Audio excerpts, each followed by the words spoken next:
Make It Right, the manufacturing podcast.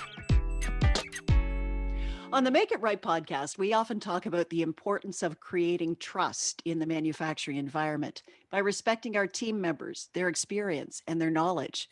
This trust is built quite slowly, but it can be shattered in a second by an uncivil act or a comment. And this can be a costly error for morale and the bottom line, because when trust is low, engagement is low.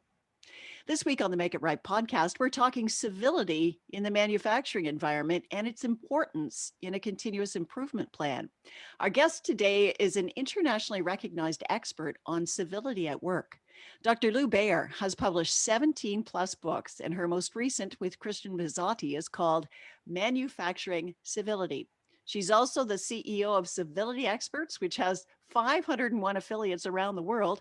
She's an international speaker, and she shares the power of civility at work all around the world. So we are really pleased to have on the Make It Right podcast, Kevin Snook and I, Dr. Lou Bayer on the show. So welcome to the show, Lou. Nice to see you.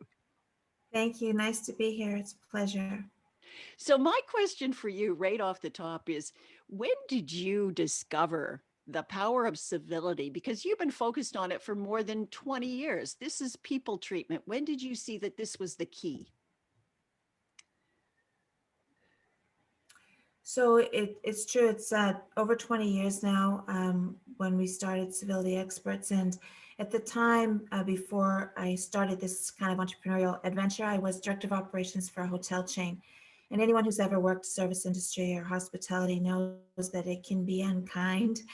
From a service point of view, from an employee point of view, it's difficult to navigate kind of the comings and goings of a often transient workforce. It's a very uncivil workplace. And so in that environment, we were teaching a lot of etiquette.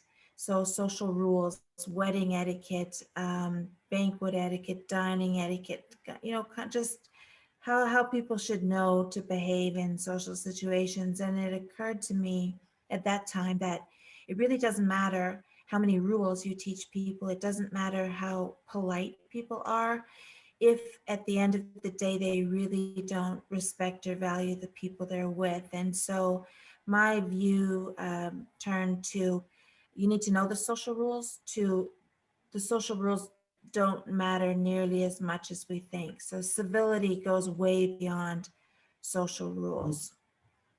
So how do you define civility, and why is it so important? Well, we define civility. It's about a continuous acknowledgement that you have the ability to impact the day-to-day experience of others. It's about choosing civility as a point of character so that it becomes who you are more so than what you do. It's a conscious and consistent effort to ease the experience of others. And you do that through restraint. You do that through being trustworthy, which I know is something that Kevin talks about a lot.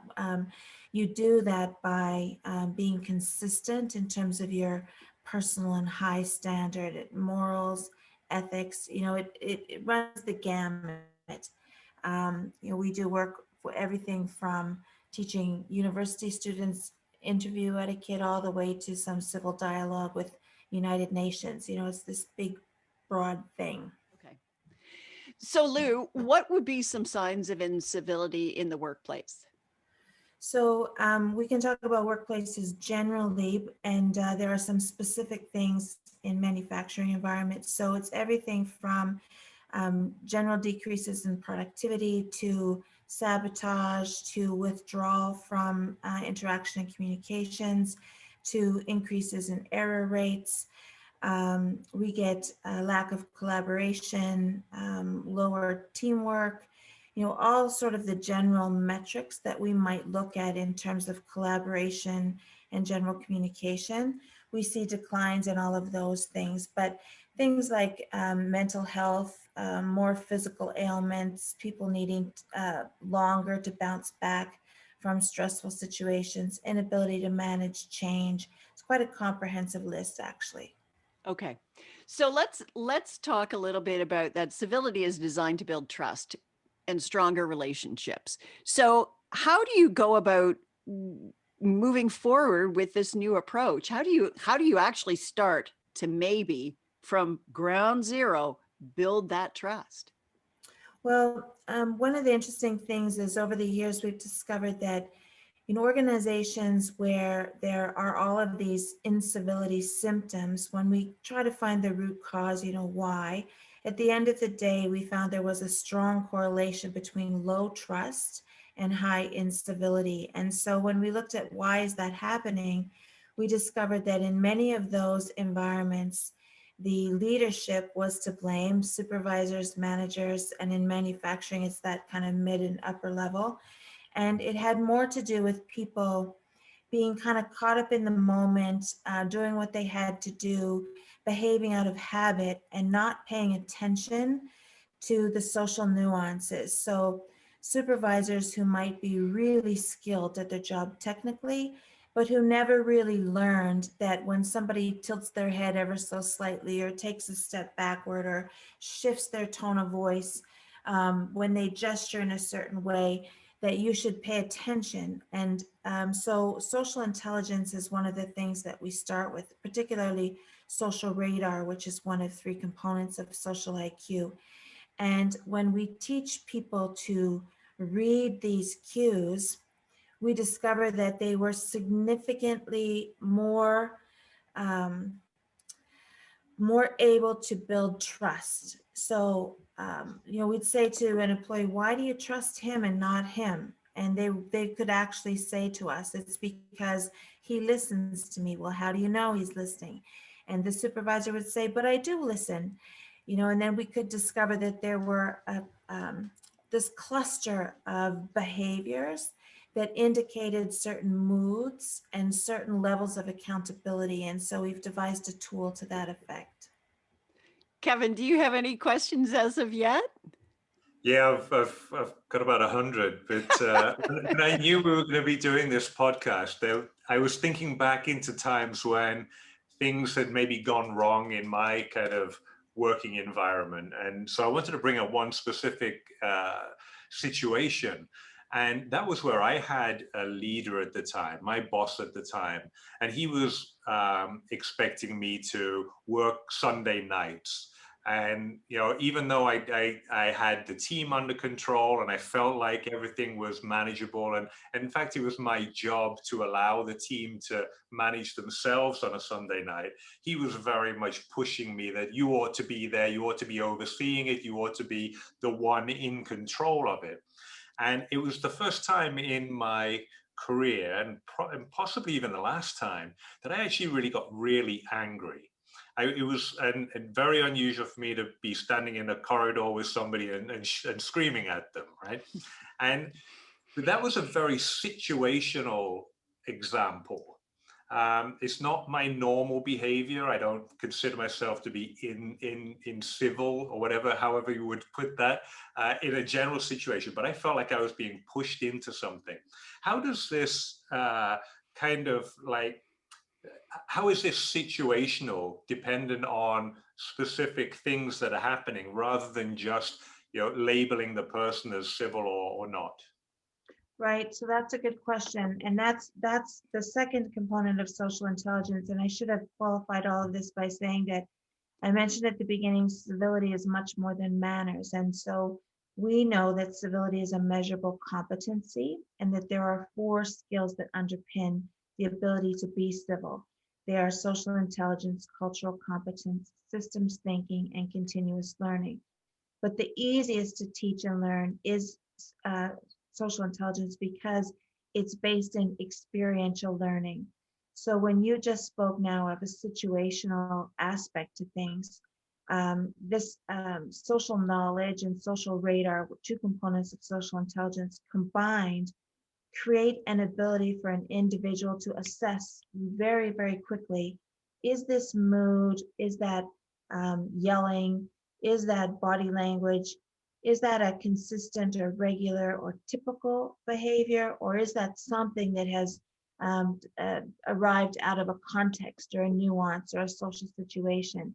And then somebody who has high social acuity is able to adapt it. So in your case, if you're not prone to this kind of upset or raising your voice or lack of restraint, if your leader was high social intelligence, he would probably not hold a grudge about that. He would make the assumption that there's some stress or Kevin's under some duress here, and he would be more forgiving and adaptive. It would not be a breach of trust in that circumstance. But where social acuity is low, people tend to take it personally. They tend not to listen. They just get caught up in the emotion. They see it as a physical aggression, and they don't really adapt to that social situation in a positive, leader-oriented way. So that's a matter of the manager or the boss in that situation being able to see that it's contextual, right? And then being able to make, well, I guess in a way, not make a judgment, but be able to see that there's a specific stressor happening and then be able to address that rather than categorize it as an ongoing behavior. That's exactly right. And concurrent with teaching the leaders to read those cues and interpret them. And that's what this continuum tool does. It illustrates, here's a cluster of behaviors that we can label as an emotional category. Withdrawal, for example. Here's the behaviors, if you're new to social IQ, that you would watch for. If you check the box and you see these 9 things, for example, the situation you gave, someone's turning red, they're a little bit out of breath, they're yelling, they're backing away, they're clenching their fists. These gestures as a cluster would indicate some sort of disappointment or upset depending on the level of those behaviors. And then the continuum suggests, here's what to watch for that would indicate whether that was a character trait or an aspect of personality, or is it in fact truly behavioral. And if it's behavioral, here's the manager can set that, or here's how the manager shoots. And then on the other hand, here's how the individual patient, if I as your supervisor observe that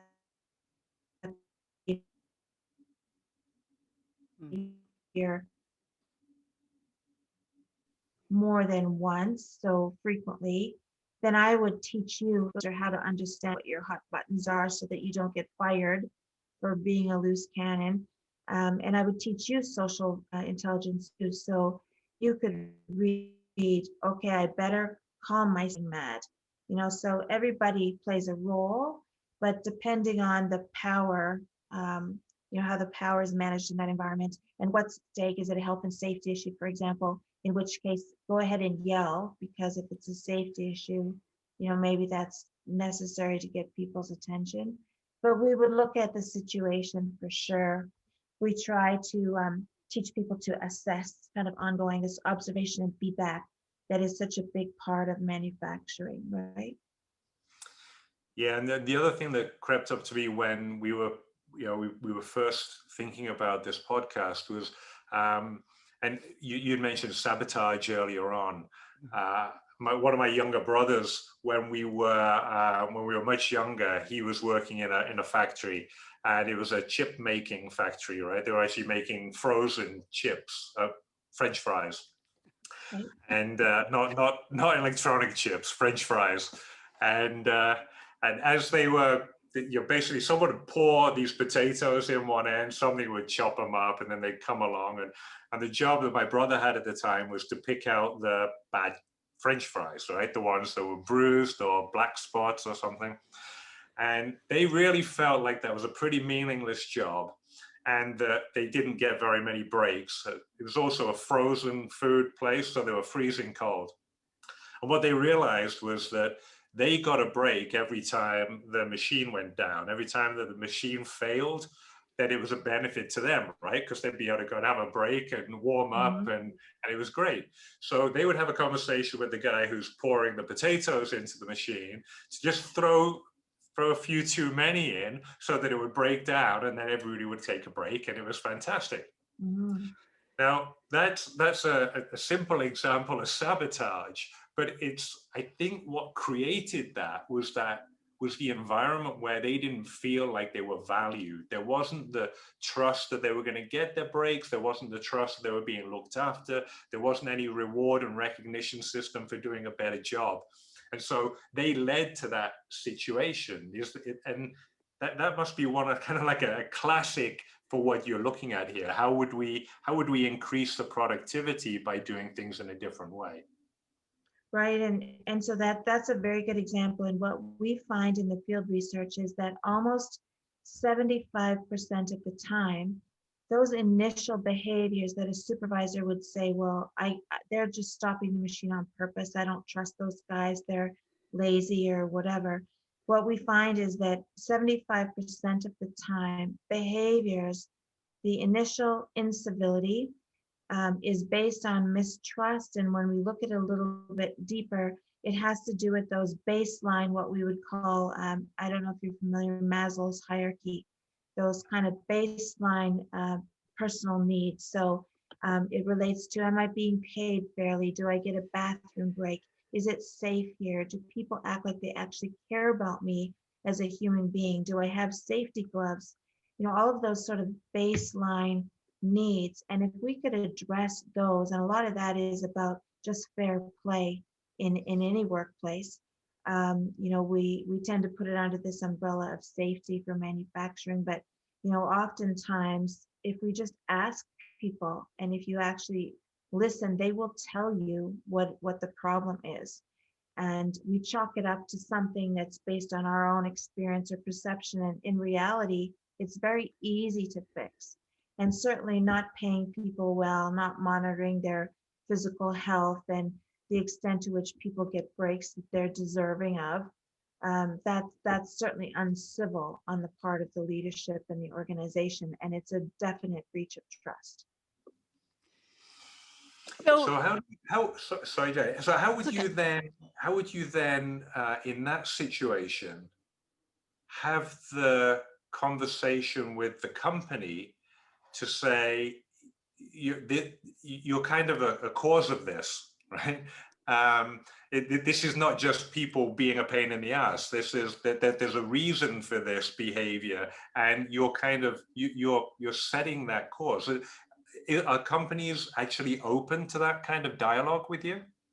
Not always. And of course, I'm a civility expert, so I had the benefit, and that we have 4 collaboration books actually related to civility in manufacturing. But Christian Masadi, who sadly couldn't be with us today, but he has the experience on the floor. And what I suspect he would say, because I watch this when we do our civility audits, is that the observation methodology and problem solving seems to work best. So when we ask, you know, the supervisor, why is it that operator on line 7 has had line stoppages 9 times in the last 24 hours? You know, what's that all about? You'll start with a 5 whys approach, maybe. Why is the line stopping? Well, there's no mechanical issue. There's no, you know, you have to get to the root cause. And sometimes when they see that the root cause is actually a lack of will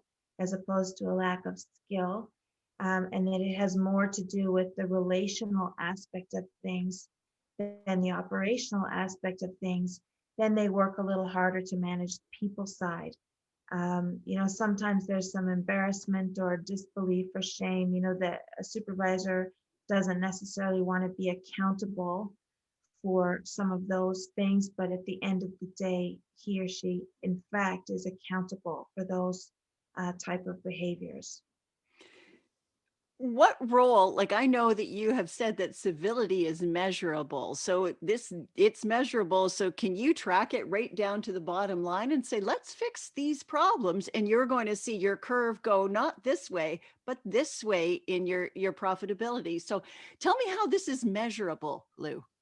Oh, absolutely, you can. So first of all, we can measure from a competency point of view. You know, we can assess people's social intelligence. We can, you know, look at incivility symptoms. You know, we can do that sort of measurement. But then what we find is that people treatment tends to be a precursor, an aspect of continuous improvement that really supports and reinforces all the benefits of typical continuous improvement strategy. So, for example, Christian references it as the low-hanging fruit. So things like people withholding information, people not sharing tribal knowledge, people on the floor wasting time because they want to see the supervisor just suffer and go through it. People delaying the quick to fit, not sharing with the newest. Overall consistency and quality increases. We can measure bottom line metrics. If you incorporate positive people treatment, a lot of those smaller continuous improvement projects, the time and money spent on those need not happen at all. Dr. Lou Bear is a civility expert, and she is also a published author. She's written 2 books with Christian Mazzali about the manufacturing sector. One is called Manufacturing Civility, and the other is called Lean on Civility. When she joins us again next week, she's going to talk about a tool that she's providing to listeners called the Civility Culture Continuum Brief, and she'll explain how to use it. I hope you'll join us then. Keep in mind, Make It Right is brought to you by Kevin Snook. He is a leadership advisor and author of the best-selling book, Make It Right, 5 Steps to Align Your Manufacturing Business from the Front Line to the Bottom Line. You can find Make It Right on Twitter and LinkedIn, and subscribe through iTunes, Stitcher, Spotify, and YouTube. I'm Janet Eastman. Thanks for listening to Make It Right.